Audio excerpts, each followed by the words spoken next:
Naam, habari za muda huu na karibu tena ni kupasha yale ambayo yanajiri katika nyanja za kisiasa na katika mitandao ya kijamii siku ya leo. Askofu mkuu wa kanisa Katoliki Dar es Salaam atuma habari mbaya kwa utawala wa Rais Samia Suluhu Hassan wa CCM. Kabla ni kujuze zaidi kuhusiana na taarifa hizi, chukua sekunde yako moja, bonyeza alama ya like, kisha bonyeza neno subscribe na alama ya kengele kabla tuendelee.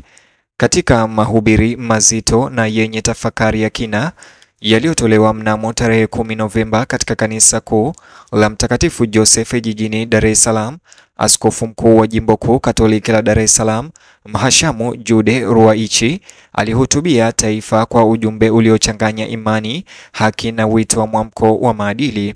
Akiongoza misa maalum kwa ajili ya roho za waliopoteza maisha wakati wa wiki ya uchaguzi na maandamano nchini Tanzania, askofu mkuu huyo wa Dar es Salaam Ruwaichi alizungumzia haki kama msingi wa amani na kutangaza kuwa amani ya kweli haiwezi kuwepo bila haki. Ujumbe wake thabiti lakini wenye huruma ulisikika kote nchini, hasa katika nyanja za kisiasa, ukichochea mazungumzo kuhusu uongozi, maadili na utakatifu wa maisha ya binadamu. Askofu mkuu alianza ujumbe wake kwa kauli ya kishindo ambayo ilirejea katika kanisa kuu. Haki, alisema, si hiari bali ni muhimu kwa amani. Amesisitiza kuwa amani sio tu kukosekana kwa vita au ghasia, bali uwepo wa haki, utu na heshima kwa haki za binadamu.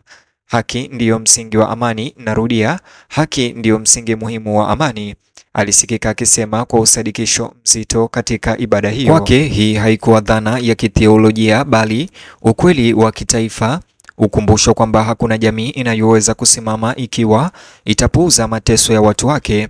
Akizungumza dhidi ya hali ya nyuma ya maandamano ya Oktoba yaliyozuka katika miji mbalimbali kufuatia uchaguzi huo wenye utata, Askofu mkuu Ruwaichi Dar es Salaam alitaja wiki zilizopita kuwa mtihani wa maadili kwa Tanzania. Maandamano hayo ambayo yalianza kama maandamano ya amani ya kutaka kuwepo kwa uwazi katika uchaguzi yaligeuka kuwa ya kusikitisha wakati mapigano na vurugu zilipozuka kati ya vikosi vya usalama na raia. Video zinazosambaa kwenye mitandao ya kijamii zilionyesha matukio ya kuhuzunisha, picha ambazo ziliacha taifa likipambana na maswali kuhusu haki, uwajibikaji na ukweli. Kwa sauti yake thabiti, askofu huyo lakini iliyojaa huruma, Askofu mkuu Ruwaichi alisikitika kupotezwa kwa maisha na mmomonyoko wa utu wa taifa. Nikimnukuu, alisema, taifa letu limepoteza heshima yake kwa sababu ya kile kilichotokea wakati wa wiki ya uchaguzi mkuu. Hatujapoteza tu utu wetu, lakini tumepoteza watu wetu, raia ambao waliuawa isivyo haki, alisema. Maneno yake yalipokelewa kwa ukimya na huruma na hisia zilizoonekana kutoka kwa kutaniko hilo la kanisani, kwa kuwa wengi waliohudhuria walikuwa wakiomboleza wapendwa wao walioathiriwa au kuuawa na kujeruhiwa na machafuko hayo. Kwa askofu huyo mkuu wa Dar es Salaam Katoliki Ruwaichi, suala hilo halikuwa la kisiasa bali la kimaadili. Alionyesha mauaji na kuwekwa kizuizini kama ushahidi wa taifa kupoteza maadili yake. Ujumbe wake ulitoa wito kwa Watanzania kuona mbali na misimamo ya kisiasa na kugundua ubinadamu wao wa pamoja. Aliwakumbusha waumini kwamba maisha ya mtu yanapochukuliwa isivyo haki, maadili ya taifa nzima hujeruhiwa. Maandamano hayo ya Oktoba kuanzia tarehe 29 pia yalikuwa yamezua mjadala mpana zaidi wa kikanda, huku waangalizi wa kimataifa wakiibua wasiwasi kuhusu matumizi ya nguvu na kukandamiza upinzani. Katika hali hii, maneno ya askofu mkuu Ruwaichi yalikuwa na uzito wa ziada, yalionekana si kama ukosoaji bali kama wito kwa dhamiri. Mahubiri yake yaliwapa changamoto viongozi na wananchi wote kukumbatia haki kama mazoea hai, si kauli mbiu ya kutumika wakati wa kampeni. Katika hotuba yake aliwakumbusha Watanzania kuhusu misingi ya waasisi wao kama ilivyowekwa na hayati Mwalimu Julius Nyerere, ambaye falsafa yake ya uhuru na haki, uhuru pamoja na utulivu na haki, ilijenga misingi ya maadili ya taifa changa. Askofu mkuu aliwataka watu ama raia wa Tanzania kulinda urithi huo kwa kukataa kuhalalisha vurugu na machafuko, rushwa pamoja na ghiliba. Nchini kote Ujumbe wake tangu wakati huo umeelezwa kuwa mojawapo ya uingiliaji kati wenye nguvu zaidi wa kimaadili tangu machafuko ya uchaguzi kuanza. Kanisa lililoonekana kwa muda mrefu kama sauti ya hoja na amani nchini Tanzania, kwa mara nyingine tena leo liliingia katika mazungumzo ya kitaifa ya kisiasa, sio kuchukua upande bali kutoa tafakari, msamaha na ukweli. Wakati ujumbe wa askofu mkuu wa Iche ukienea, vikundi kadhaa vya vijana na mashirika kiraia yaliunga mkono maoni yake askofu, yakisema kwamba haki na upatanisho lazima vitangulie mazungumzo yoyote ya uponyaji wa kitaifa. Walisema kwamba msisitizo wa serikali wa kuonyesha maandamano hayo kama vitendo vya uvunjifu wa amani ulipuuza malalamiko ya kina ya vijana wa Kitanzania ambao walihisi kunyamazishwa na mfumo wa kisiasa.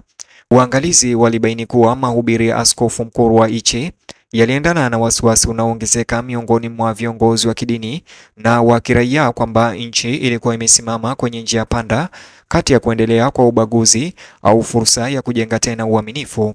Kwa maoni yake, njia ya amani ilianza na ujasiri wa kimaadili, ujasiri wa kukubali makosa, kuthamini kila maisha na kujenga upya mifumo inayoheshimu ukweli.